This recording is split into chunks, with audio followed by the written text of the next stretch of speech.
personal privilege. Thank God for the opportunity to worship Him in spirit and truth and proclaim His death and knowing of Him that we be part of the evolution of Him. യേശുക്രിസ്തുവിന്റെ മരണത്തെ പ്രസ്താവിച്ച് അവന്റെ കൽപ്പന ആചരിക്കുവാനും അവനെ ആരാധിക്കാനും അവന്റെ ലഭിച്ച അവസരത്തെ നമുക്ക് വ്യത്യസ്തമാണ്. We read Exodus chapter 19. പുറപ്പാട് പുസ്തകം 19-ാം അധ്യായത്തിൽ നമുക്ക് ശ്രദ്ധിച്ചിരിക്കാം. The 4th, 5th and 6th verses. 4 മുതൽ 6 വരെയുള്ള വാക്യങ്ങൾ നമുക്ക് വായിക്കാം. പുറപ്പാട് പുസ്തകം 19-ാം അധ്യായം 4 മുതൽ 6 വരെയുള്ള വാക്യങ്ങൾ. ഞാൻ ഇസ്രായേലിനോട് ചെയ്തതും നിങ്ങളെ കഴുകന്മാരുടെ ചിറകിന്മേൽ വഹിച്ച് എന്റെ അടുക്കൽ വരുത്തിയതും നിങ്ങൾ കണ്ടുവല്ലോ. ആകയാൽ നിങ്ങൾ എന്റെ വാക്കു കേട്ട് അനുസരിക്കുകയും എന്റെ നിയമം പ്രമാണിക്കുകയും ചെയ്താൽ നിങ്ങൾ എനിക്ക് സകല ജാതികളിലും വെച്ച് പ്രത്യേക സമ്പത്തായിരിക്കും. ഭൂമിയൊക്കെയും എനിക്കുള്ളതല്ലോ. നിങ്ങൾ എനിക്ക് ഒരു പുരോഹിത രാജ്യത്വവും വിശുദ്ധ ജനവും ആകും. ഇവ നീ ഇസ്രായേൽ മക്കളോട് പറയേണ്ടുന്ന വചനങ്ങളാകുന്നു. This is that which God desired and communicated to Israel through Moses. മോശയിലൂടെ ദൈവം ഇസ്രായേൽ മക്കളോട് അറിയിച്ച അതിന്റെ ആഗ്രഹമാണ് നമ്മൾ കാണുന്നത്. You will notice a number of times the word my or myself has been used. എന്റെ, എനിക്ക് എന്നുള്ള പദപ്രയോഗങ്ങൾ നിങ്ങൾ എത്ര പ്രാവശ്യം അവിടെ ഉപയോഗിച്ചിട്ടുണ്ടെന്ന് ശ്രദ്ധിക്കുക. I brought you to myself. ഞാൻ നിങ്ങളെ എന്നിലേക്ക് കൊണ്ടുവന്നു. If you will obey my voice, എന്റെ ശബ്ദം നിങ്ങൾ അനുസരിക്കുകയാണെങ്കിൽ, keep my covenants, എന്റെ കൽപ്പനകൾ നിങ്ങൾ ഓർക്കുകയാണെങ്കിൽ, അനുസരിക്കുകയാണെങ്കിൽ, you will be a peculiar treasure to me. എനിക്ക് സകല ജനങ്ങളും വെച്ച് നിങ്ങൾ ഒരു പ്രത്യേക സമ്പത്തായിരിക്കും. For all the world, all the earth is mine. ഭൂമിയൊക്കെയും എനിക്കുള്ളതല്ലോ. And you shall be to me നിങ്ങൾ എനിക്ക് a kingdom of priests and a holy nation. ഒരു പുരോഹിത രാജ്യവും വിശുദ്ധ ജനവുമാകും. We turn to Revelation. വെളിപ്പാട് പുസ്തകത്തിലേക്ക് നമുക്ക് തിരിയാം. And chapter 1 verse 6. 1-ാം അധ്യായത്തിന്റെ 6-ാം വാക്യം. നമ്മെ സ്നേഹിക്കുന്നവനും നമ്മുടെ പാപം പോക്കി നമ്മെ തന്റെ രക്തത്താൽ വിടുവിച്ച് തന്റെ പിതാവായ ദൈവത്തിനു നമ്മെ രാജ്യവും പുരോഹിതന്മാരും ആക്കി തീർത്തവനുമായവന് എന്നേക്കും മഹത്വവും ബലവും. ആമേൻ. Nothing has changed from the Old Testament to the New. Here also he says he has made us kings and priests to God and his Father. To him be glory and dominion. പഴയ നിയമത്തിൽ നിന്ന് യാതൊരു വ്യത്യാസമില്ല. പുതിയ നിയമത്തിൽ ഇവിടെ നാം വായിക്കുന്നത് പിതാവായ ദൈവത്തിന് നമ്മെ രാജ്യവും പുരോഹിതന്മാരും ആക്കി തീർത്തവരുമായ. In 1 Peter chapter 2 verse 9. 1 പത്രോസ് 2-ാം അധ്യായത്തിന്റെ 9-ാം വാക്യത്തിൽ നിങ്ങളോ അന്ധകാരത്തിൽ നിന്ന് തന്റെ അത്ഭുത പ്രകാശത്തിലേക്ക് നിങ്ങളെ വിളിച്ചവന്റെ സൽഗുണങ്ങളെ ഘോഷിപ്പാൻ തക്കവണ്ണം തിരഞ്ഞെടുക്കപ്പെട്ട ഒരു ജാതിയും രാജകീയ പുരോഹിത വർഗവും വിശുദ്ധ വംശവും സ്വന്തം ജനവും ആകുന്നു. Again it is mentioned you are a chosen generation, a royal priesthood, a holy nation, a peculiar people, that you should show forth praises of him who has called you out of the darkness into the marvelous light. അവിടെ വീണ്ടും നാം അതുപോലെ തന്നെ വായിക്കുകയാണ്. നിങ്ങളോ അന്ധകാരത്തിൽ നിന്ന് തന്റെ അത്ഭുത പ്രകാശത്തിലേക്ക് നിങ്ങളെ വിളിച്ചവന്റെ സൽഗുണങ്ങളെ ഘോഷിപ്പാൻ തക്കവണ്ണം തിരഞ്ഞെടുക്കപ്പെട്ട ഒരു ജാതിയും രാജകീയ പുരോഹിത വർഗവും വിശുദ്ധ വംശവും സ്വന്തം ജനവുമാകും. God's objective when he created man was this particular objective. ഈ പ്രത്യേക ലക്ഷ്യത്തോടു കൂടിയാണ് ദൈവം മനുഷ്യനെ സൃഷ്ടിച്ചത് തന്നെ. You need to be my people. നിങ്ങൾ എന്റെ ജനമായി തന്നെ ഇരിക്കണം. You will be a chosen nation. നിങ്ങൾ ഒരു തിരഞ്ഞെടുക്കപ്പെട്ട ജാതിയാണ്. You will be a chosen people. നിങ്ങൾ ഒരു തിരഞ്ഞെടുക്കപ്പെട്ട ജനമാണ്. I want you to be mine. നിങ്ങൾ എന്റേതായി മാത്രം ഇരിക്കണം. Nothing has changed from that objective, whether it is the Old Testament or New Testament or today in this 21st century. ആ ലക്ഷ്യത്തിൽ നിന്ന് പഴയ നിയമത്തിലായാലും പുതിയ നിയമത്തിലും ഈ 21-ാം നൂറ്റാണ്ടിലും അതിന് വ്യത്യാസമൊന്നുമില്ല. But he has laid down certain conditions And for the completion of this objective. ഈ ലക്ഷ്യം പൂർത്തിയാക്കുവാനായിട്ട് താൻ ചില വ്യവസ്ഥകൾ വെച്ചിട്ടുണ്ട്. In Exodus chapter 20, 1 to 3, പുറപ്പാട് പുസ്തകം 21 അധ്യായത്തിന്റെ 3-ാം വാക്യത്തിൽ ദൈവം ഈ വചനങ്ങളൊക്കെ അരുളി ചെയ്തു. അടിമവീടായ മിസ്രയീം ദേശത്ത് നിന്ന് നിന്നെ കൊണ്ടുവന്ന യഹോവയായ ഞാൻ നിന്റെ ദൈവമാകുന്നു. ഞാനല്ലാതെ അന്യദൈവങ്ങൾ നിനക്ക് ഉണ്ടാകരുത്. I am your God, your Lord, and you should have no other gods. Is that message there? ഞാൻ നിങ്ങളുടെ ദൈവമായ യഹോവയാകുന്നു, ഞാനല്ലാതെ വേറൊരു ദൈവവും നിങ്ങൾക്കുണ്ടാകരുത്. So the objective of God having His own people to be calling them mine has a certain condition, that is, I am your God and you shall have no other gods. ദൈവത്തിന് തന്റെ ജനത്തോടുള്ള ബന്ധത്തെ സൃഷ്ടിച്ച ലക്ഷ്യത്തോടുള്ള അവരുടെ ഏറ്റവും വലിയ ആഗ്രഹം നിങ്ങൾ എന്റെ ജനവും ഞാൻ നിങ്ങളുടെ ദൈവവും മാത്രമായിട്ട് ഇരിക്കണം. And further on, Leviticus chapter 20 and verse 32, a second part. ലേവ്യ പുസ്തകം 20-ന്റെ 32-ാം വാക്യത്തിന്റെ അവസാന ഭാഗത്ത്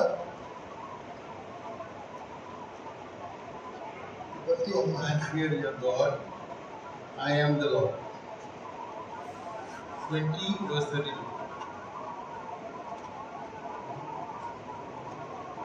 Sorry, 1932. 19-ാം അധ്യായത്തിന്റെ 32-ാം വാക്യം. നരച്ചവന്റെ മുമ്പാകെ എഴുന്നേൽക്കുകയും വൃദ്ധന്റെ മുഖം ബഹുമാനിക്കുകയും നിന്റെ ദൈവത്തെ ഭയപ്പെടുകയും വേണം. ഞാൻ യഹോവയാകുന്നു. നിങ്ങൾ ദൈവത്തെ ഭയപ്പെടണം. ഞാൻ യഹോവയാകുന്നു. Fear God, I am the Lord. That is the main line that God has kept as a condition for His children to be called His. ദൈവത്തിന് തന്റെ ജനത്തെ എന്റേതാണെന്ന് പറയുവാനുള്ള ഏറ്റവും വലിയ വ്യവസ്ഥ, ഞാൻ നിന്റെ ദൈവത്തെ ഭയപ്പെടുക, ഞാൻ നിന്റെ യഹോവയാകുന്നു എന്നുള്ള കാര്യമാണ്. Fear the Lord, fear God, fear Jehovah is a translation from a particular Greek word or the Hebrew word which does not actually complete the meaning. In Malayalam it is better. ദൈവത്തെ ഭയപ്പെടുക, ദൈവത്തെ ആ എബ്രായ ഭാഷയിലുള്ള മൂലഭാഷയിലുള്ള ആ പദത്തിന്റെ ശരിയായ അർത്ഥം ഇംഗ്ലീഷിൽ ലഭിച്ചിട്ടില്ല, മലയാളത്തിൽ പിന്നെയും കൂടി ലഭിച്ചിട്ടുണ്ട്. ഭയ, ദൈവത്തെ ഭയപ്പെടുക, ദൈവഭക്തി, ഭയഭക്തി, ആരാധന. These are the different words which has Malayalam in Malayalam, but which are all put together in English. Fear of the Lord. ദൈവ ഭയപ്പെടുക, ദൈവത്തോടുള്ള ഭക്തി എന്നുള്ള പദത്തിലാണ് ഇംഗ്ലീഷിൽ അത് ഉപയോഗിച്ചിരിക്കുന്നത്. എന്നാൽ മലയാളത്തിൽ കുറെ കൂടി അതിന്റെ അർത്ഥത്തിന്റെ ആഴം നമുക്ക് മനസ്സിലാകും. ദൈവത്തെ ഭയപ്പെടുക എന്നുള്ള അർത്ഥത്തിൽ ദൈവഭയം നമ്മൾ രക്ഷിക്കപ്പെട്ടപ്പോൾ ഉണ്ടായിട്ടുണ്ട്, പക്ഷെ ദൈവഭക്തി ഉണ്ടായിട്ടുണ്ടോ? That's something that you have to consider. So I'm using Malayalam because that has got a better meaning than English. ദൈവഭയം രക്ഷിക്കപ്പെട്ടപ്പോൾ ഉണ്ടായിട്ടുണ്ട്, ദൈവഭക്തിയോ ചിന്തിക്കുക. Therefore, in Exodus and Deuteronomy, അതുകൊണ്ട് പുറപ്പാട് പുസ്തകത്തിലും ആവർത്തന പുസ്തകത്തിലും there are certain ways in which fear of Lord is expressed. ദൈവത്തിനെ കുറിച്ചുള്ള ഭയം അല്ലെങ്കിൽ ദൈവഭക്തിയെ കുറിച്ചുള്ള ചില കാര്യങ്ങൾ അവിടെ പ്രസ്താവിക്കുന്നുണ്ട്. He says, walk in His ways. അവന്റെ വഴികളിൽ നടക്കുക, love Him, അവനെ സ്നേഹിക്കുക, serve Him, അവനെ സേവിക്കുക, avoid committing sin, ആ പാപത്തിൽ നിന്ന് വേർപെട്ട് നിൽക്കുക, do not rebel against God. ദൈവത്തിനെതിരായി നിങ്ങൾ മത്സരിക്കരുത്. In Numbers chapter 14 verse 9, സംഖ്യാപുസ്തകം 14-ാം അധ്യായത്തിന്റെ 9-ാം വാക്യത്തിൽ യഹോവയോട് നിങ്ങൾ മത്സരിക്കുക മാത്രം അരുത്. ആ ദേശത്തിലെ ജനത്തെ ഭയപ്പെടരുത്. അവർ നമുക്ക് ഇരയാകുന്നു. അവരുടെ ശരണം പോയിരിക്കുന്നു. നമ്മോട് കൂടെ യഹോവ ഉള്ളത് കൊണ്ട് അവരെ ഭയപ്പെടരുത്. The important addition that he has to the fear of God is, do not fear other people. ആ ദൈവഭയത്തോട് ചേർത്ത് തന്നെ പറഞ്ഞിരിക്കുന്നത് നിങ്ങൾ മറ്റുള്ള ജനത്തെ ഭയപ്പെടരുത്. Now today, in this 21st century, ഇന്ന് ഈ 21-ാം നൂറ്റാണ്ടിൽ how much percentage have we in our lives regarding what do the other people think? നമുക്കുള്ള ഏറ്റവും വലിയ, നമ്മൾ ചിന്തിക്കുന്ന ഏറ്റവും വലിയ കാര്യം, ആ ശതമാനക്കണക്കിൽ നിങ്ങൾ ചിന്തിക്കുകയാണെങ്കിൽ മറ്റുള്ളവർ എന്താണ് ചിന്തിക്കുക? Do we consider what God thinks about us? ദൈവം നമ്മളെ കുറിച്ച് എന്താണ് ചിന്തിക്കുന്നതിനെ കുറിച്ച് ചിന്തിക്കാറുണ്ടോ? Can you put a percentage? Which is more, people, fear of people or fear of God? നമ്മൾ ചിന്തിക്കുന്ന കാര്യത്തോടുള്ള ശതമാനത്തിൽ ചിന്തിക്കുക, ദൈവം ചിന്തിക്കുന്ന കാര്യം എങ്ങനെയാണ്, മനുഷ്യനോടുള്ള നിങ്ങളുടെ ചിന്ത എങ്ങനെയാണ്? Most of the time we are worried about the society around us. നമ്മുടെ ചുറ്റുമുള്ള സമൂഹത്തെയാണ് നാം എപ്പോഴും ഭയപ്പെടുന്നത്. Even to the extent in the assembly, we are worried about what will the other brother and sister say if we don't appear for a meeting. സഭയിലുള്ള ബന്ധത്തിലും നമ്മൾ പലപ്പോഴും ചിന്തിക്കുന്നത് അങ്ങനെയാണ്, ഞാൻ യോഗ്യത വന്നില്ലെങ്കിൽ മറ്റുള്ള സഹോദരന്മാർ എന്ത് ചിന്തിക്കും? There was a brother who said, for 2 Sundays I didn't come. I came running for the 3rd Sunday. This is in Dubai, not here. 3rd Sunday. ചോദിച്ചപ്പോ എന്താ കാരണം, അലി എന്നോട് ചോദിക്കില്ലേ, അതുകൊണ്ടാണ് ഞാൻ വന്ന, അലിക്ക് സാക്ഷി കൊണ്ടുവരില്ലോ, അതുകൊണ്ടാണ് ഞാൻ ഈ 3ാമത്തെ ജോലി ഇട്ട് വന്നിരിക്കുന്നത്. So that is the thinking that is there. പലപ്പോഴും നമ്മുടെ ചിന്ത ആ നിലയിലാണ്. As far as God-fearing persons are concerned, എന്നാൽ ദൈവത്തെ ഭയപ്പെടുന്ന ആൾക്കാരെ കുറിച്ച് ചിന്തിക്കുമ്പോൾ, in the Old Testament you have Abraham. പഴയ നിമിത്തം നമുക്ക് അബ്രഹാം ഉണ്ട്. Specifically in the Word of God, he says that he feared God. That is Abraham. There is Joseph. എബ്രഹാമിനോടുള്ള ബന്ധത്തിലും ജോസഫിനോടുള്ള ബന്ധത്തിലും എടുത്തു പറഞ്ഞിട്ടുണ്ട് അവർ ദൈവത്തെ ഭയപ്പെട്ടിരുന്നു. And Moses. മോശയോടുള്ള ബന്ധത്തിൽ Job. യോബ്. Joseph is a classic example of the time when Pharaoh's wife called him. He said, "I will not commit sin against God." His emphasis was God, not society. ഒത്തുപറഞ്ഞ ഭാര്യ അവനെ പരീക്ഷിച്ചപ്പോൾ ഒക്കെയും ജോസഫിന് പറയാനുണ്ടായിരുന്നത് ഞാൻ ദൈവത്തെ ഭയപ്പെടുന്നു എന്നുള്ളതാണ്. Even in the Old Testament, prior to the time of conversion, there is Cornelius mentioned as one who feared God. Lydia mentioned as one who feared God. പുതിയ നിയമത്തിലും രക്ഷിക്കപ്പെടുന്നതിന് മുമ്പ് കൊർന്നേലിയസിനെ കുറിച്ച് നാം വായിക്കുന്നത് അവൻ ദൈവത്തെ ഭയപ്പെട്ടിരുന്നു. ലിദിയെ കുറിച്ചും നാം വായിക്കുന്നത് അത് തന്നെയാണ്. And then there was a conversion, of course, later with the, as we already know. പിന്നീടുള്ള കാര്യങ്ങളിലും മറ്റുള്ളവരെ കുറിച്ച് നമുക്ക് അറിയാം. So fear of God is a very important factor right through the Old Testament times that we see in those who are close to God.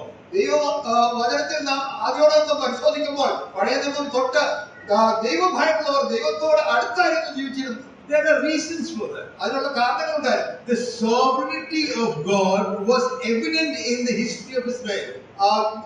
ചരിത്രത്തിൽ പൊതുവെ നമുക്ക് നോക്കുമ്പോൾ ദൈവത്തിന്റെ പരമാധികാരം എല്ലാ തരത്തിലും കാണാമായിരുന്നു. His omnipotence, there was only was his omnipotence, the power. അവന്റെ സർവാധികാരം അല്ലെങ്കിൽ അവന്റെ സർവശക്തി. His omniscience, especially in the case of where there was a strategy to be used between the people and the nations. അവരുടെ സർവ്വവ്യാപിത്വം പ്രത്യേകിച്ച് ജാതികളോടുള്ള ബന്ധത്തിൽ മറ്റുള്ള രാജ്യങ്ങളോടുള്ള ബന്ധത്തിൽ ദൈവത്തിന്റെ പരമാധികാരം നമുക്ക് കാണാനായിട്ട് കഴിയും. And his omnipresence. അവന്റെ സർവ്വവ്യാപിത്വം. Can you apply that in today's 21st century? ഇന്ന് 21ാം നൂറ്റാണ്ടിൽ ആ കാര്യം നമുക്ക് ദൈവത്തോടുള്ള ബന്ധത്തിൽ ചിന്തിക്കാൻ കഴിയുന്നുണ്ടോ? How many times are we aware of his presence? ദൈവത്തിന്റെ സാന്നിധ്യത്തെ കുറിച്ച് നമുക്ക് എത്രമാത്രം ബോധമുണ്ട്? It doesn't happen inside this building only. അത് കെട്ടിടത്തിന്റെ ഉള്ളിൽ മാത്രമല്ല, It's an omnipresence. അവന്റെ സർവ്വവ്യാപിത്വം. There are no secrets.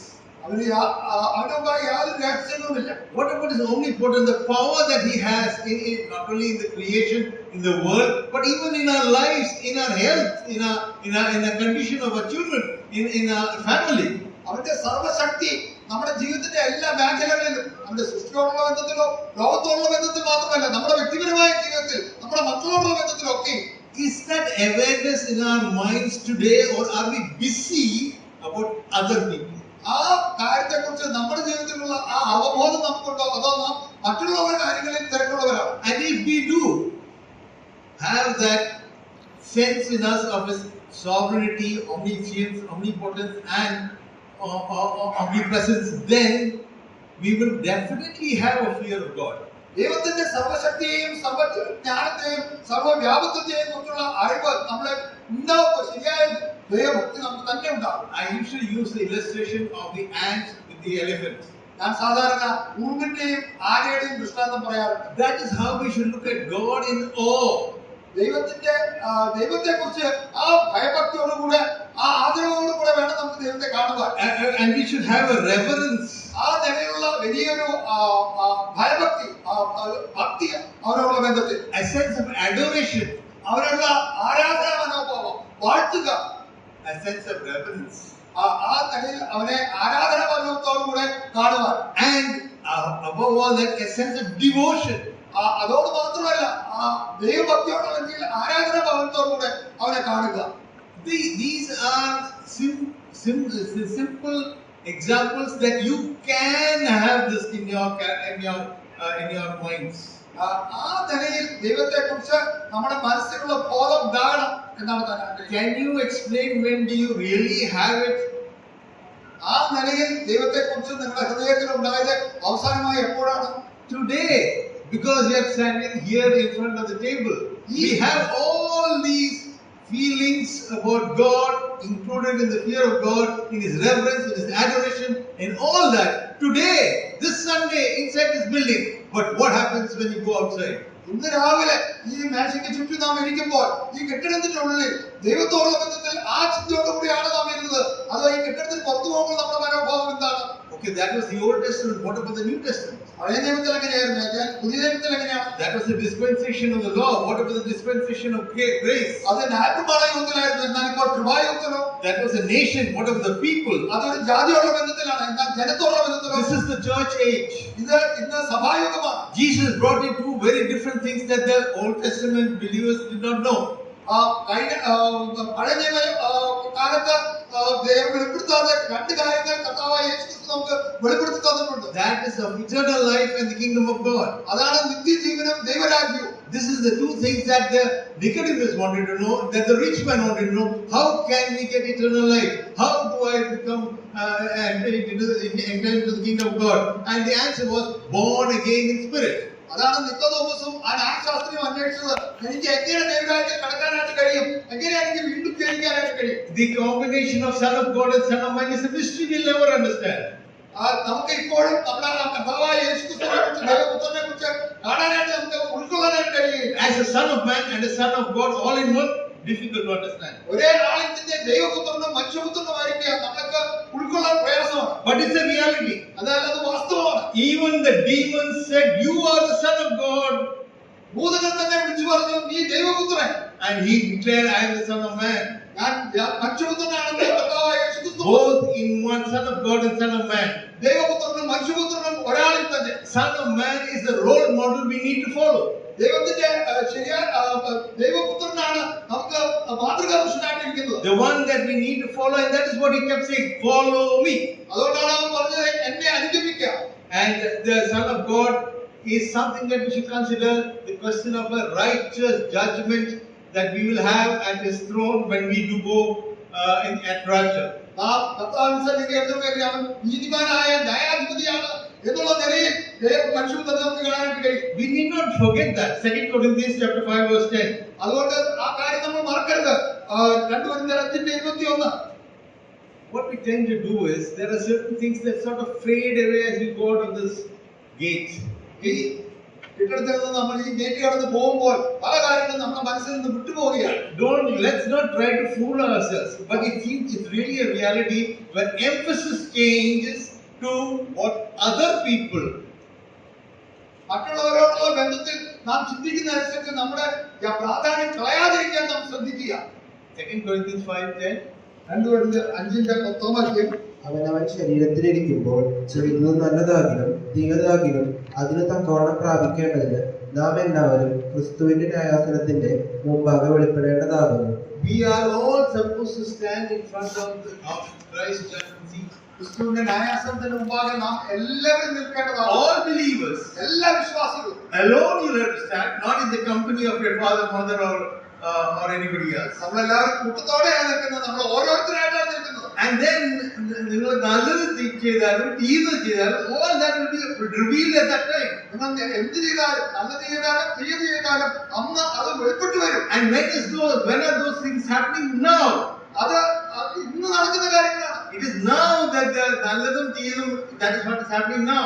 നല്ലതും തീയതുമായ കാര്യങ്ങൾ ചെയ്യുന്നത് ഇപ്പോഴാണ്, ഇവിടെ വെച്ചാണ്. And the result will be questioned at the time of the judgment seat. So don't forget, the Son of God is a holy, righteous judge. എന്നാൽ അതിനുള്ള കണക്ക് തോൽപ്പിക്കേണ്ടത് പിന്നീടാണ്. ഒരു ദിവസം ക്രിസ്തുവിന്റെ ന്യായാസനത്തിന് മുമ്പാകെയാണ്. ക്രിസ്തു എന്ന ന്യായാധിപതിയാണ്. നീതിമാനായ ന്യായാധിപതിയുടെ മുമ്പാകെയാണ് നാം കണക്ക് ഓർമ്മിക്കേണ്ടത്. So the message that he gives us during the period that we are on this earth, up until the time of rapture, is follow me. ഉൾപ്രാവണം വരെയുള്ള കാലഘട്ടത്തിൽ അവൻ നമ്മളോട് പറഞ്ഞിരിക്കുന്നത് നിങ്ങൾ എന്നെ അനുഗമിക്കുക എന്നുള്ളത്. ആ കാര്യം മറക്കരുത്. Fear of God is what was said in the Old Testament. പഴയ നിയമത്തിൽ പറഞ്ഞിരിക്കുന്ന കാര്യമാണ് എന്നെ ഭയപ്പെടുക എന്നുള്ളത്. But here he says, follow me. എന്നാൽ ഇവിടെ പുതിയ നിയമത്തിൽ പറഞ്ഞിരിക്കുന്നത് എന്നെ അനുഗമിക്കുക. It includes fear of God. അത് ദൈവഭക്തി കൂടി ഉൾപ്പെട്ടതാണ്. Because he is the Son of God. കാരണം അവൻ ദൈവത്തിന്റെ പുത്രനാണ്. And it is more intense.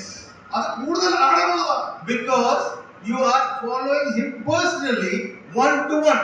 നിങ്ങൾ ഒരാളെ തന്നെയായിട്ട് സ്വന്തമായി തന്നെ ഒരാളെ അനുഗമിക്കുകയാണ്. അതുകൊണ്ട് കൂടുതൽ ആഴത്തിലാണ് പ്രാധാന്യമുള്ളത്. The other day we had a youth meeting. കഴിഞ്ഞ ദിവസം ഞങ്ങളുടെ യുവജനങ്ങളുടെ youth meeting. And the debate was whether we should drink. Does the biblical are there statements about drinking alcohol? മദ്യം കുടിക്കുന്നതിനെ കുറിച്ചുള്ള കാര്യങ്ങളായിരുന്നു അവർ ചിന്തിച്ചത്. Don't be shocked, it's our own youth meeting.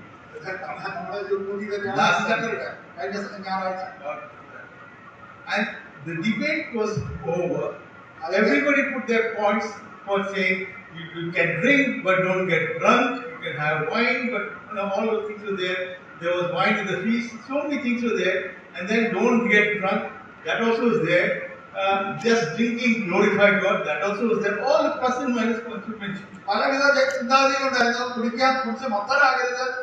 അതിന്റെ പലവിധത്തിലുള്ള കാര്യങ്ങൾ ചിന്തിക്കുകയും വാദിക്കുകയും അതിന്റെ ഉത്തരങ്ങൾ പറയുകയും ഒക്കെ ചെയ്തു.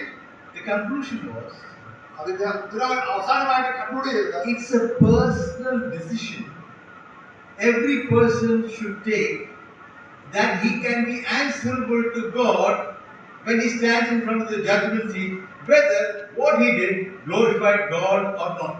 അതിന്റെ അന്ത്യമായിട്ട് ഞാൻ പറഞ്ഞ കാര്യം ഓരോരുത്തരും വ്യക്തിപരമായി എടുത്ത തീരുമാനമാണ്. അതിന്റെ അടിസ്ഥാനത്തിലാണ് നാം ദൈവത്തിന്റെ മുമ്പാകെ നിന്ന് കണക്ക് ബോധിപ്പിക്കേണ്ടത്. ആ ബോധത്തിലാണ് നാം ചെയ്യേണ്ടത്. The Old Testament and the dispensation of the law is a rule book that we follow, and if you break it becomes sin. പഴയ നിയമത്തിൽ ന്യായപ്രമാണത്തിന്റെ അടിസ്ഥാനത്തിൽ അത് വിട്ടുപോയി കഴിഞ്ഞാൽ അത് പാപമായി കണക്കാക്കുകയും ചെയ്യുമായിരുന്നു. But the New Testament, which is a book of concepts, എന്നാൽ പുതിയ നിയമത്തിൽ അതിന് ചിന്താഗതികളാണ്, അതിന്റെ ആദരവില്ലെന്ന്. all things in the New Testament should be understood in terms of concepts. There is no rule book. വ്യക്തമായ ഒരു നിയമപുസ്തകമല്ല നമുക്ക് തന്നിരിക്കുന്നത്. ആ കാര്യം നമുക്ക് മനസ്സിലാക്കാനായിട്ടാണ്. There is only one statement. അവിടെ ഒരു കാര്യം മാത്രമേ പ്രസ്താവിച്ചിരിക്കുന്നു. Now, do you in your thoughts, words and deeds glorify God? That's all. നിങ്ങളുടെ ചിന്തകളിലും വാക്കിലും പ്രവൃത്തിയിലും ദൈവത്തെ മഹത്വീകരിക്കുക, അത് മാത്രം. That gives the mention whether it is a sin or not. അതിന്റെ അടിസ്ഥാനത്തിലാണ് നിങ്ങൾ ചിന്തിക്കുന്നത് അത് പാപമാണോ അല്ലയോ. What God said, what Jesus Christ said was, follow me. കർത്താവായ യേശു പറഞ്ഞത് നിങ്ങൾ എന്നെ അനുഗമിക്കുക. How do you follow him? എങ്ങനെയാണ് നിങ്ങൾ അവനെ അനുഗമിക്കുക? Luke chapter 9 verse 23. ലൂക്കോസിന്റെ സുവിശേഷം 9:23 വാക്യം. ലൂക്കോസ് 9:23. പിന്നെ അവൻ എല്ലാവരോടും പറഞ്ഞു, എന്നെ അനുഗമിപ്പാൻ ഒരുത്തൻ ഇച്ഛിച്ചാൽ അവൻ തന്നെത്താൻ നിഷേധിച്ചു നാൾ തോറും തന്റെ ക്രൂശ് എടുത്തുകൊണ്ട് എന്നെ അനുഗമിക്കട്ടെ. There are three sections. അതിന് 3 ഭാഗങ്ങളുണ്ട്. Deny yourself. അതിനകത്ത് ത്യജിക്കണം. Take up your cross, not his cross, your cross. അവന്റെ ക്രൂശല്ല, നിങ്ങളുടെ ക്രൂശ് എടുക്കണം. And follow me. എന്നെ അനുഗമിക്കണം.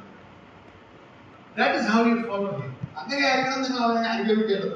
And in 14:27 of Luke, ലൂക്കോസിന്റെ 14:27 വാക്യത്തിൽ ക്രൂശെടുത്തുകൊണ്ട് എന്റെ പിന്നാലെ വരാത്തവനും എന്റെ ശിഷ്യനായിരിക്കാൻ കഴിയുകയില്ല. you cannot be my disciple. The negative is given. You cannot be my disciple unless you take your cross and come after me. നിങ്ങൾ എന്റെ ശിഷ്യനായിരിക്കാൻ കഴിയുകയില്ല എന്റെ ക്രൂശ് എടുത്ത് കൊണ്ടുവരാത്തവൻ എന്റെ പിന്നാലെ വരാത്തവൻ. If you have a feeling that you are a genuine believer because you were submerged in the waters of baptism and rose up as per the rules and the understanding of what being a member of church is, if it is just a concept in your mind, please be not fooled about it. നിങ്ങൾ കർത്താവിന്റെ കൽപ്പന അനുസരിച്ച് സ്നാനപ്പെട്ട് ജലത്തിൽ സ്നാനമേറ്റ് ദൈവസഭയുടെ അംഗമായി തീർന്നു എന്നുള്ള ചിന്തയോടുകൂടെ തന്നെ മാത്രമാണ് ഇരിക്കുന്നതെങ്കിൽ നിങ്ങൾ ഒരിക്കലും നിങ്ങളെ തന്നെ ചതിക്കരുത്. Prior to that, you have to be born again in spirit. അതിനു മുമ്പായി നിങ്ങൾ ആത്മാവിൽ അല്ലെങ്കിൽ ഹൃദയത്തിൽ ശരിക്കും വീണ്ടും ജനിക്കണം. The second one is only an exhibition that is given for the sake of joining the local church. പ്രാദേശിക സഭയോട് ചേരുന്നതിന്റെ ഭാഗ്യമായ ഒരു അടയാളം മാത്രമാണ് സ്ഥാനം. But for God, എന്നാൽ ദൈവത്തോട് ബന്ധത്തിൽ to be a member of the universal church, നിങ്ങൾ സാർവത്രിക സഭയുടെ അംഗമാണ്. there is no place in heaven with the board saying brother church. അവിടെ സ്വർഗത്തിൽ ബ്രദർ സന്ധിക്കുള്ളതാണെന്ന് മാത്രമേ എഴുതുന്നില്ല. പെന്തിക്കോസ്തൽ സഭകളിൽ There was somebody who was telling me, I'm sorry, I'm just digressing in taking a second, that when I was crossing across the rooms in heaven, സ്വർഗത്തിലെ മുറികൾ ഞാൻ കടന്നു പോകുമ്പോൾ in one there was such a lot of silence. ഒരു മുറിയിൽ തീരെ നിശബ്ദത. In the other room there was so much noise. അടുത്ത മുറിയിൽ ഭയങ്കര ശബ്ദം. Clearly the first one was the brother and the second one was the Pentecost. മുറി ബ്രദറക്കാരുടെ ആയിരുന്നു, അടുത്ത മുറി പെന്തിക്കോസ്തുകാരുടെ. Anyway, that is not how heaven is all about. അത് അങ്ങനെയല്ല സ്വർഗത്തെ കുറിച്ച് സംബന്ധിക്കുന്നത്. The kingdom of God, ദൈവരാജ്യം, kingdom of God is containing the elders, the angels, the other hosts of heaven, and the church. മൂപ്പന്മാരും ജീവികളും അതിനൊക്കെ ഉപരിയായിട്ട് സഭ ഉണ്ടായിരിക്കുന്നതാണ്. The universal church. സാർവത്രിക സഭ. There is only one qualification to that. അതിന് ഒരു യോഗ്യത മാത്രമേ ഉള്ളൂ. Accept the Lord Jesus Christ as your Savior and be born again in spirit and truth. കർത്താവായ യേശുക്രിസ്തുവിനെ രക്ഷകനായി സ്വീകരിച്ച് ആത്മാവിനാലും തന്നെത്താനും വീണ്ടും ജനിക്കണം. For social compliance, by saying those words, you don't become a genuine believer. സാമൂഹ്യമായി അല്ലെങ്കിൽ മറ്റുള്ളവരെ കാണിക്കാനായിട്ട് ആ കാര്യങ്ങൾ എടുത്തു പറഞ്ഞ് വാക്കിനെ പറഞ്ഞുകൊണ്ട് നിങ്ങൾ ഒരു വിശ്വാസിയാകണമെന്നില്ല. So if you haven't come to be a genuine believer, I urge you this moment and this time, make the pact with God and come to His salvation. നിങ്ങളുടെ ജീവിതത്തിൽ അങ്ങനെ ഒരു അനുഭവം നിങ്ങൾക്ക് ഉണ്ടായെങ്കിൽ ഇന്ന് തന്നെ അത് ഉണ്ടാകാനാണ് ഞാൻ അപേക്ഷിക്കുകയാണ്. You don't have to tell anybody. നിങ്ങൾക്ക് വേറെ ആരോടും പറയേണ്ട ആവശ്യമില്ല. You might have been already baptized. നിങ്ങൾ സ്നാനപ്പെട്ടവരാണ്. You don't have to be rebaptized. നിങ്ങൾ വീണ്ടും ജനിക്കുന്ന വീണ്ടും സ്നാനപ്പെട്ടവരാണ്. But get right with God. എന്നാൽ ദൈവമായിട്ട് നിരപ്പ് പ്രാപിക്കുക അല്ലെങ്കിൽ നേരെയാവുക. And God knows, and only He needs to know. ദൈവത്തിന് മാത്രമേ അറിയുള്ളൂ നിങ്ങൾ വാസ്തവമായി രക്ഷിക്കപ്പെട്ട ആളാണോ അല്ലയോ. And therefore, the requirement He says is deny himself and take up His cross. അതുകൊണ്ടാണ് കർത്താവ് പറഞ്ഞത് നിങ്ങളെ തന്നെ ത്യജിച്ച് നിന്റെ ക്രൂശെടുത്ത് എന്നെ അനുഗമിക്കുക. Now take up His cross, that is our own cross. എന്റെ അവരവരുടെ ക്രൂശെടുത്ത് അനുഗമിക്കാൻ പറയുമ്പോൾ In Luke 9:23 there is another verse to it. Take up His cross daily. 9 അധ്യായത്തിന്റെ 39 പറഞ്ഞിരിക്കുന്നത് നിങ്ങൾ ദിനേന ദിവസത്തോളം നിങ്ങളുടെ ക്രൂശെടുത്ത് അനുഗമിക്കണം. Now if you notice carefully what you mean by that. എന്താണ് അർത്ഥമാക്കുന്നത്? You have to do it daily. അത് നിങ്ങൾ ദിവസവും ചെയ്യേണ്ട കാര്യമാണ്. You have to take up your cross daily. നിങ്ങൾ നാളത്തോളം ചെയ്യേണ്ട കാര്യമാണ്. What does cross signify? എന്താണ് ക്രൂശ് കാണിക്കുന്നത്? It is the fulfillment of the will of God as Jesus took the cross on it and He died on the cross. ദൈവത്തിന്റെ ഹിതം തന്റെ പിതാവിന്റെ ഹിതം നിറവേറ്റിയ ക്രിസ്തുവിനെ പോലെ ഓരോ ദിവസവും ദൈവഹിതം ചെയ്തുകൊണ്ട് ജീവിക്കുക. That is what is required. The example is Christ on the cross, and for us daily to do His will. ദൈവത്തിന്റെ ഹിതം കർത്താവായ യേശുക്രിസ്തുവിനെ സംബന്ധിച്ചോളം അവൻ ക്രൂശിൽ മരിക്കുക എന്നുള്ളതായിരുന്നു. നമ്മളെ സംബന്ധിച്ച് നമ്മളെ കുറിച്ചുള്ള ദൈവഹിതം അറിഞ്ഞ് നമ്മൾ ഓരോ ദിവസവും ആ ക്രൂശെടുക്കണം. And if you do not take up your cross, in Luke 14 He says, you cannot be my disciple. ആ ക്രൂശ് നിങ്ങൾ എടുത്ത് അവനെ അനുഗമിച്ചില്ലെങ്കിൽ നിങ്ങൾക്ക് എന്റെ ശിഷ്യനായിരിക്കാൻ കഴിയുകയില്ല. So don't fool yourselves. അതുകൊണ്ട് നിങ്ങളെ തന്നെ ചതിക്കരുത്. That you are born, baptized, and you are in the assembly, and you probably are taking part of the table, but you do not take up the cross daily. നിങ്ങൾ സ്നാനപ്പെട്ട് പാനപാത്രത്തിൽ നിന്ന് പങ്കാറ് സഭയിൽ നിന്ന് അംഗങ്ങളായിരിക്കാം. പക്ഷേ നിങ്ങൾ ദൈവഹിതത്തിനനുസരിച്ച് നാൾത്തോറും നിങ്ങളുടെ ക്രൂശെടുത്ത് അനുഗമിച്ചില്ലെങ്കിൽ അവന്റെ അല്ലെങ്കിൽ അവന്റെ ശിഷ്യനായിരിക്കാൻ കഴിയില്ല. You cannot be my disciple. അവന്റെ ശിഷ്യനായിരിക്കാൻ The കഴിയില്ല. word of God is very clear. There is nothing ambiguous about it. ദൈവത്തിന്റെ വചനം വളരെ വ്യക്തമായിട്ടാണ് പറഞ്ഞിരിക്കുന്നത്. അതിന് യാതൊരു സംശയവുമില്ല. And now we will not go into what is God's will and how do we know God's will. ദൈവത്തിന്റെ ഹിതം എങ്ങനെയാണ് അറിയേണ്ടത് എന്താണെന്നുള്ള കാര്യത്തിലേക്ക് നമ്മളിപ്പോൾ പോകുന്നില്ല. But there is one particular point that I want to bring to you. ഒരു കാര്യം പ്രത്യേകിച്ച് നിങ്ങളുടെ ശ്രദ്ധയിൽ കൊണ്ടുവരാൻ ഞാൻ ആഗ്രഹിക്കുന്നു. Read Colossians 3:21. കൊലോസ്യലേഖനം 3 അധ്യായത്തിന്റെ 21 വാക്യം. പിതാക്കന്മാരെ, നിങ്ങളുടെ മക്കൾ അധൈര്യപ്പെടാതിരിക്കേണ്ടതിന് അവരെ കോപിപ്പിക്കരുത്.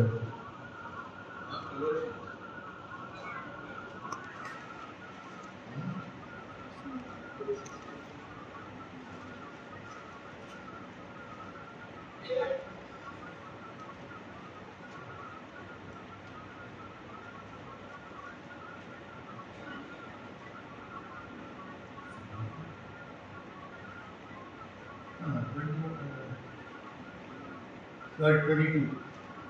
ദാസന്മാരെ, ജഡപ്രകാരമുള്ള യജമാനന്മാരെ സകലത്തിലും അനുസരിപ്പിൻ. മനുഷ്യരെ പ്രസാദിപ്പിക്കുന്നവരെ പോലെ ദൃഷ്ടിസേവകളല്ല, കർത്താവിനെ ഭയപ്പെട്ടുകൊണ്ട് ഹൃദയത്തിന്റെ ഏകാഗ്രതയോടെ അത്രേ അനുസരിക്കേണ്ടത്.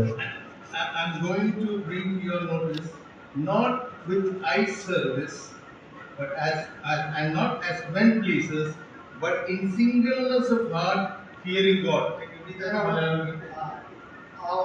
പദം അവിടെ ഉപയോഗിക്കുന്നത് ശ്രദ്ധിക്കുക. ദൃഷ്ടി സേവകളാലല്ല, കർത്താവിനെ ഭയപ്പെട്ടുകൊണ്ട് ഹൃദയത്തിന്റെ ഏകാഗ്രതയോടെ അത്രേ അനുസരിക്കേണ്ടത്. Not with eye service. ദൃഷ്ടി സേവകളാലല്ല. We are all very good at that. ആ കാര്യത്തിൽ നമ്മളെല്ലാവരും വളരെ മിടുക്കന്മാരാണ്. This is what we have a problem about that. അതിനെ കുറിച്ചാണ് നമുക്ക് ആവലാതി, അതിനെ കുറിച്ചാണ് നമുക്ക് Spend some time and think about it. ദൈവം കണ്ട എന്താ പറയുക? ദൈവം കണ്ട എന്താ പറയുന്നത് കുറിച്ച് നമുക്ക് ചിന്തിക്കാറില്ല. We are men pleasers very often. പലപ്പോഴും നമ്മൾ മനുഷ്യരെ പ്രസാദിപ്പിക്കുന്നവരാണ്. When I first came this time, that's last 4 years, when we came from Dubai, ദുബായിൽ കൂടെ 4 വർഷം മുമ്പ് വന്നപ്പോൾ I told my wife to be careful with that. Surya said on this. എന്റെ ഭാര്യയെ പറഞ്ഞു, ചുരിദാർ ധരിക്കുന്നതിന് ശ്രദ്ധിക്കണമേ. So she saw me wearing shorts. Shorts ഇടുന്നതായാലും ഞാൻ ശ്രദ്ധിച്ചു. She said, "You don't wear shorts. You wear full pants." ഈ ഷോർട്സ് ഇടുന്ന ഫുൾ പാന്റ് തന്നെ ഇടുന്നു. Then I looked outside the picture there. Bobby, he was wearing shorts. ഞാൻ പുറത്തേക്ക് നോക്കിയപ്പോൾ അവിടെ എത്യോപ്യൻ ഇതുപോലെ ട്രൗസർ പണ ചെയ്തു.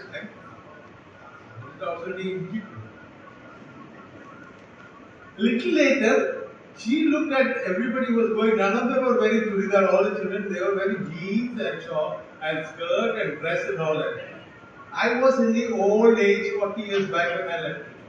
ഞാൻ 40 വർഷം മുമ്പ് തൃശ്ശൂർ വിട്ടപ്പോഴുള്ള എന്റെ മനസ്സിലെ ചിന്ത അനുസരിച്ചാണ് കാര്യങ്ങൾ പറഞ്ഞത്. But when I said that, I didn't want to hurt. I want to be men pleasers. ഞാൻ എപ്പോഴും മറ്റുള്ളവരെ ശ്രദ്ധിക്കുന്ന കാര്യത്തിലായിരിക്കും. On that basis, I told. ആ അർത്ഥത്തിലാണ് ഞാൻ പറഞ്ഞത്. Very often we are men pleasers. പലപ്പോഴും നമ്മൾ മറ്റുള്ളവരെ പ്രസരിക്കാൻ അല്ലെങ്കിൽ മറ്റുള്ളവരെ പ്രസാദിപ്പിക്കാനാണ് നമ്മൾ തോന്നുന്നത്. All of us, unless you are such a saint maybe, but I definitely admit that we have a lot of men pleasing thinking in our minds. നമ്മുടെ മനസ്സിൽ എല്ലായ്പ്പോഴും മറ്റുള്ളവരെ കുറിച്ചുള്ള ചിന്ത ഭാരമുള്ളവരാണ്. നമ്മളെല്ലാവരും ഒരു വിധത്തിൽ അല്ലെങ്കിൽ വേറെ വിധത്തിൽ അങ്ങനെ ചിന്തിക്കുന്നവരാണ്. What was mentioned in Colossians chapter 3 verse 23? Read Ephesians 6:6. കൊലോസ്യ ലേഖനത്തിൽ ഇപ്പോൾ നമ്മൾ വായിച്ചതാണ്. എഫെസ്യ ലേഖനം 6:6 കൂടി വായിക്കാം. മനുഷ്യരെ പ്രസാദിപ്പിക്കുന്നവരെ പോലെ ദൃഷ്ടിസേവകളല്ല, ക്രിസ്തുവിന്റെ ദാസന്മാരെ പോലെ ദൈവേഷ്ടം മനസ്സോടെ ചെയ്തു മനുഷ്യരെയല്ല കർത്താവിനെ തന്നെ പ്രീതിയോടെ സേവിച്ചുകൊണ്ട് അനുസരിക്കും. So carefully if you notice, not eye service, not as men pleasers, but as servants of Christ.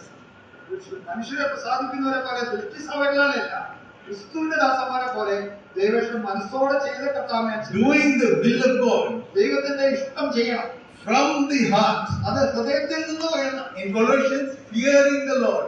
അത് ക്രിസ്തുവിനെ ഭയപ്പെടേണ്ട കാര്യമാണ് കൊലോസ്യ ലേഖനത്തിൽ വായിച്ചത്. So you see, the concept that was mentioned in the Old Testament is here also in the New Testament. പഴയ നിയമത്തിൽ പറഞ്ഞ അതേ വിചാരം തന്നെയാണ് പുതിയ നിയമത്തിൽ പറയുന്നത്. Nothing has changed. ഒരിക്കലും ഒരു വ്യത്യാസവും വന്നിട്ടില്ല. Will of God has to be done, and you have to fear God. ദൈവത്തിന്റെ ഹിതം അങ്ങനെ തന്നെ ചെയ്യണം. അത് ദൈവഭയത്തോടെ ചെയ്യണം. And we need to be God pleasers, not man pleasers. മനുഷ്യരെ പ്രസാദിക്കുന്നവരല്ല, ദൈവത്തെ പ്രസാദിക്കുന്നവരായിരിക്കും. Now you come to 1 John chapter 2 verse 16. 1 യോഹന്നാൻ 2:16 വരിക. I am trying to bring to your attention certain aspects of the Word of God which is mentioned in different parts, but it is for you to focus on the overall picture of fearing the Lord and doing the will of God to follow Him. ദൈവത്തിന്റെ പല ഭാഗങ്ങളിൽ പറഞ്ഞിരിക്കുന്ന കാര്യങ്ങൾ ഞാൻ നിങ്ങളുടെ ശ്രദ്ധയിൽ കൊണ്ടുവരുന്നതിന്റെ ഉദ്ദേശം നിങ്ങൾ ഈ വിഷയത്തെ ശരിക്കും ശ്രദ്ധിക്കണം എന്നുള്ള അർത്ഥത്തിലാണ്. 1 യോഹന്നാൻ 2:16 ജഡമോഹം, കൺമോഹം, ജീവനത്തിന്റെ പ്രതാപം, ഇങ്ങനെ ലോകത്തിലുള്ളതെല്ലാം പിതാവിൽ നിന്നല്ല ലോകത്തിൽ നിന്നത്രേ ആകുന്നു. the first three, lust of the eyes, lust of the flesh, and pride of life. This is how sin is categorized. ജഡമോഹം, കൺമോഹം, ജീവനത്തിന്റെ പ്രതാപം, ഈ നിലയിലാണ് പാപത്തെ വേർതിരിച്ചിരിക്കുന്നത്. And in Genesis, this classic example is there of Eve when being tempted by Satan. പഴയ നിയമത്തിൽ ഉൽപ്പത്തി പുസ്തകത്തിൽ ഹവ്വ പരീക്ഷിക്കപ്പെട്ടത് എങ്ങനെയാണെന്ന് ഇതിന്റെ ഏറ്റവും നല്ല ഉദാഹരണമാണ്. Again, nothing has changed. അവിടെയും ഇവിടെയും യാതൊരു വ്യത്യാസമില്ല. It is still the lust of the eyes, it is still the lust of the flesh, and the pride of life. ഇപ്പോഴും ജഡമോഹം, കൺമോഹം, ജീവനത്തിന്റെ പ്രതാപം തന്നെയാണ് പാപമായിട്ട് കാണുന്നത്. And lust of the eyes and lust of the flesh are more tangible, something that you can. ജഡത്തിന്റെ മോഹവും കൺമോഹവും ഇതൊക്കെ നമുക്ക് കാണാനായിട്ട് കഴിയുന്നതാണ്. But pride of life, ജീവനത്തിന്റെ പ്രതാപമോ, have you thought what that means? Actually, that's the worst sin. ആ ജീവനത്തിന്റെ പ്രതാപം എന്നതാണ് ഏറ്റവും കഠിനമായ അല്ലെങ്കിൽ മോശമായ പാപം. Why? If you go to Genesis chapter 3 and verse 5, it is read. ഉൽപ്പത്തി പുസ്തകം 3-ാം അധ്യായത്തിന്റെ 5-ാം വാക്യത്തിലേക്ക് കടന്നു വരുമ്പോൾ, No need to read. You will be as what God is. നിങ്ങൾ ദൈവത്തെ പോലെയാകുമെന്നാണ് അവിടെ പറയുന്നത്. 3-ാം അധ്യായത്തിന്റെ 5-ാം വാക്യം നോക്കി. അത് തിന്നുന്ന നാളിൽ നിങ്ങളുടെ കണ്ണു തുറക്കുകയും നിങ്ങൾ നന്മ തിന്മകളെ അറിയുന്നവരായി ദൈവത്തെ പോലെ ആകുകയും ചെയ്യുമെന്ന് ദൈവം പറയുന്നു എന്ന് പറഞ്ഞു. That's the part of the pride of life. അതാണ് ജീവനത്തിന്റെ പ്രതാപത്തിന്റെ ഭാഗം. To be like God. നമുക്ക് ദൈവത്തെ പോലെ ആയിത്തീരുക. ഭയം ഉള്ളതുകൊണ്ട് ദൈവം ആവില്ല എന്ന് നമുക്കറിയാം. പക്ഷെ എന്നാൽ അതുപോലെ പറ്റില്ല. That we should be having is what is pride of life. നമ്മുടെ ഉള്ളിലുള്ള ആ ചിന്താഗതിയാണ് ശരിക്കും ജീവനത്തിന്റെ പ്രതാപം. And why do we have a pride of life? എന്തുകൊണ്ടാണ് ആ ജീവനത്തിന്റെ പ്രതാപം വരുന്നത്? Because we have to impress others. അത് മറ്റുള്ളവരെ നമുക്ക് കാണിക്കാൻ വേണ്ടിയാണ്. We have to have social acceptance. ആ സാമൂഹ്യമായ നമുക്ക് ആ മതിപ്പ് ലഭിക്കണം. We should not be counted as one that is not having the necessary requirements of a normal good life. നമ്മുടെ സാധാരണ ജീവിതത്തിൽ നമുക്ക് ആവശ്യമുള്ള കാര്യങ്ങൾ ഉണ്ടോ ഇല്ലയോ എന്നുള്ളത് മറ്റുള്ളവരെ കാണിക്കാനുള്ള വ്യഗ്രതയാണ്. In Delhi, ഡൽഹിയിൽ you have these carts that sell old coats and woolen dresses. പഴയ വസ്ത്രങ്ങൾ, കമ്പി വസ്ത്രങ്ങളൊക്കെ വിൽക്കുന്ന ഈ തള്ളുവണ്ടിയിൽ കൊണ്ടുവന്ന് വിൽക്കുന്നവരുണ്ട്. And most of these guys that you see around in Delhi, ആ ഡൽഹിയിലുള്ളവരെ കാണുമ്പോൾ കാറിൽ പോകുന്നവരല്ല, സാധാരണക്കാരെ കാര്യം. They are well dressed, good suit, good pant, well dressed tie, and nice perfume and everything. സാധാരണക്കാരെ വളരെ നല്ല കൂട്ടും സൂട്ടും ഒക്കെ ഇട്ട് നല്ല പെർഫ്യൂം ഒക്കെ അടിച്ചു പോകുന്നവരെ കാണാം. And they will be, going to the expensive restaurant. Of course, they won't pay the somebody else, but they will do all that. വലിയ ഹോട്ടലുകളൊക്കെ പോകും, കാശായിരിക്കും കൊടുക്കുന്നത്. There is a show that they are wealthy.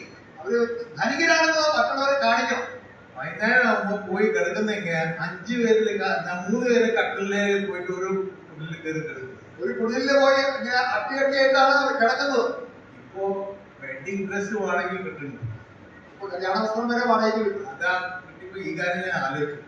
Vote വല്ലവരുടെ dress നാളെ വല്ലവരുടെ അവിടെ അതേ ഡ്രസ്സിലൊക്കെ കഴിഞ്ഞ കല്യാണത്തിന്. So these are the things that are happening around us. നമ്മുടെ ചുറ്റും നടക്കുന്ന കാര്യങ്ങളൊക്കെ ഇങ്ങനെയൊക്കെയാണ്. And this is Satan's strategy, you to be more than what you are.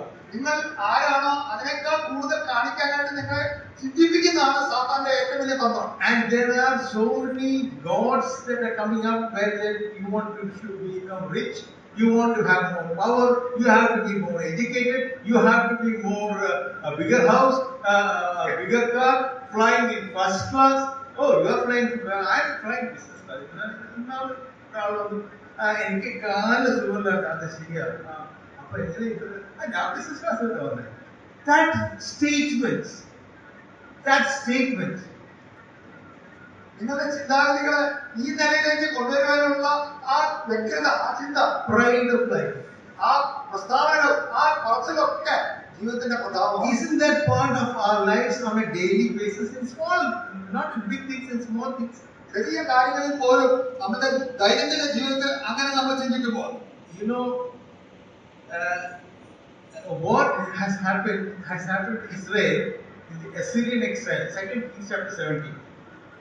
2 രാജാക്കന്മാർ 17-ാം അധ്യായത്തിലേക്ക് വരുമ്പോൾ അശൂര്യരോട് ബന്ധത്തിൽ സംഭവിച്ചത്. When Israel was attacked and the northern kingdom, all the people were taken away by the Assyrian king. വടക്കേ രാജ്യം മുഴുവനും അശൂര്യരാൽ പിടിക്കപ്പെട്ടു പോയപ്പോൾ And then he resettled other people into that place. ആ സ്ഥലത്തേക്ക് വേറെ ആൾക്കാരെ കൊണ്ടുവന്ന് താമസിച്ചപ്പോൾ And the lions came and ate those people. ആ സിംഹം വന്ന് അവരെ പിടിച്ച് തിന്നപ്പോൾ So the king said, tell them, send another priest from the Israelites so that they can worship their God Jehovah, so that he will not make the lions come and eat. ഇസ്രായേൽക്കാർക്ക് ഇസ്രായേലിന്റെ ദൈവമായ യഹോവയെ ആരാധിക്കാം, സിംഹം വന്ന് അവരെ തിന്നാതിരിക്കാൻ.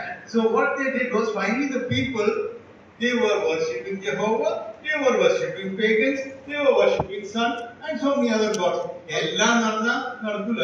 ഏതൊരു ആളും നേരെ വെച്ച് നമ്മൾ രക്ഷപ്പെടുത്തല്ലോ.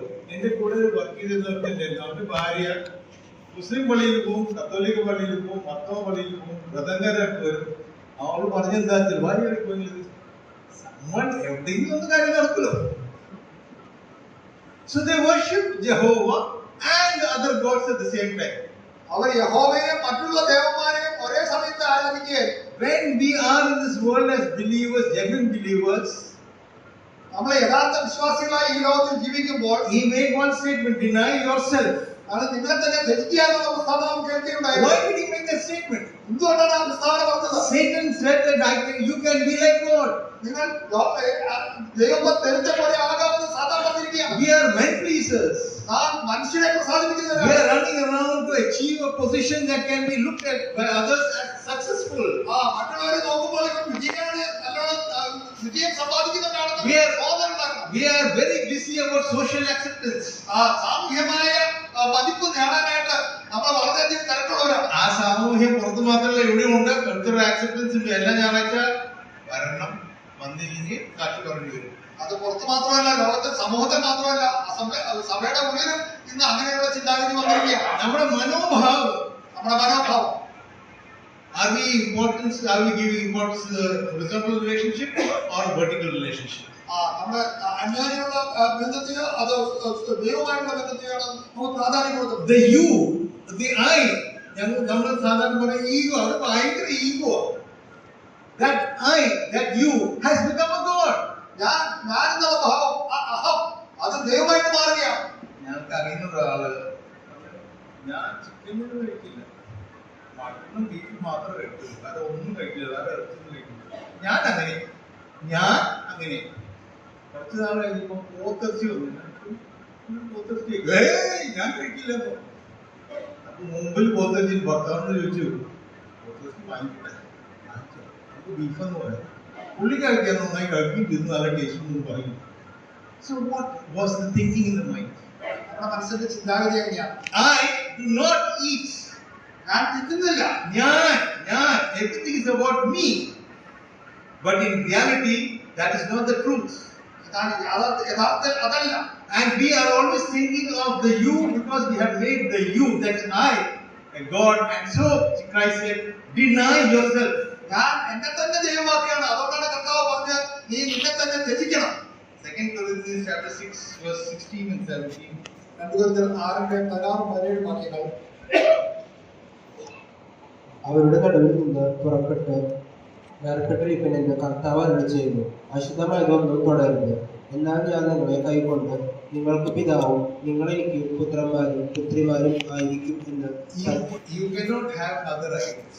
നിങ്ങൾക്ക് വേറെ ദേവന്മാരും വിഗ്രഹങ്ങൾ ഉണ്ടാകരുത്. An idol is an idol which you worship because you have replaced God by that idol. ആ വിഗ്രഹത്തിന്റെ സ്ഥാനത്തേക്ക് നിങ്ങൾ ദൈവത്തെ മാറ്റി ആ വിഗ്രഹം വെക്കുമ്പോഴാണ് ആ വിഗ്രഹരാജയാണ് മാറുന്നത്. James chapter 4 യാക്കോബിന്റെ ലേഖനം, യാക്കോബിന്റെ 4 വാക്യം. വിചാരങ്ങളായുള്ളവരെ, ലോകസ്നേഹം ദൈവത്തോട് ശത്രുത്വമാകുന്നുവെന്ന് നിങ്ങൾ അറിയുന്നില്ലയോ? ആകയാൽ ലോകത്തിന്റെ സ്നേഹിതനാകുവാൻ ഇച്ഛിക്കുന്നവരെല്ലാം ദൈവത്തിന്റെ ശത്രുവായി തീരുന്നു. ലോകത്തെ സ്നേഹിക്കുന്നവൻ ദൈവത്തിന്റെ ശത്രു. That is the closing statement. Remember that. If we love ourselves, if we love the world, we are enemies to God. നാം നമ്മെ തന്നെ സ്നേഹിക്കുക, നാം ലോകത്തെ സ്നേഹിക്കുകയാണെങ്കിൽ നാം ദൈവത്തിന്റെ ശത്രുവാണ്. The relationship with the Father is built on faith and hope.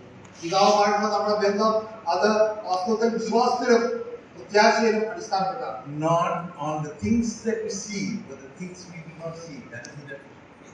നാം കാണുന്ന കാര്യങ്ങളെ അടിസ്ഥാനമാക്കിയല്ല, കാണാത്തതിനാണ്. അതാണ് വിശ്വാസത്തിന്റെ അടിസ്ഥാനം തന്നെ. അതിന്റെ May only God's name be praised. ദൈവത്തിന്റെ നാമം മാത്രം